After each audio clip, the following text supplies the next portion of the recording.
Hi, my name is Justin. If you would like to capitalize on your resources as well as to efficiently manage your factory, do stay on with us and this video will be just right for you. Let's get started. Firstly, let me talk about the environmental sensors that we have.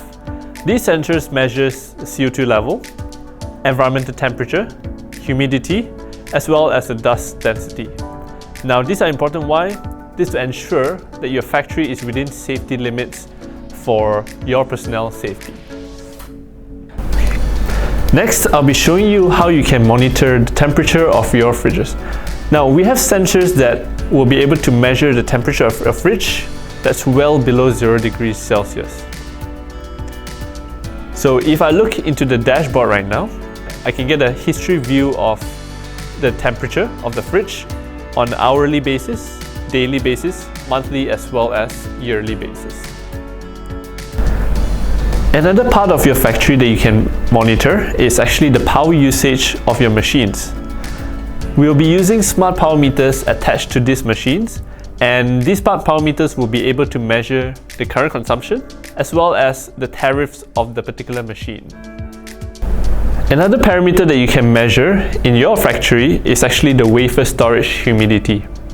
Now, we all know how important it is to be able to keep the wafers dry, and that's why we'll be measuring the humidity of the wafer storage to ensure that it doesn't go outside of its optimum value. Now, here's a fun fact.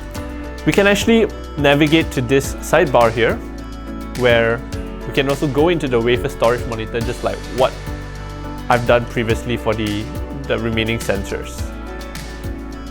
And from here, we can check the environmental temperature as well as the humidity of the wafer storage.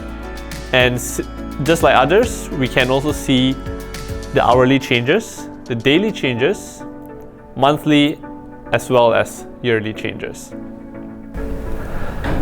Now, last but not least, we also have an overview of all the sensors that we have, and we'll be able to see from here the exact position of the sensors in the factory layout, as well as the status of the sensors. Not only that, but we'll be able to manage these devices together, and we'll be able to name them accordingly as well as put the location for the particular sensor. So that's the end of the video. Thank you all for watching. Do subscribe and like if you have not.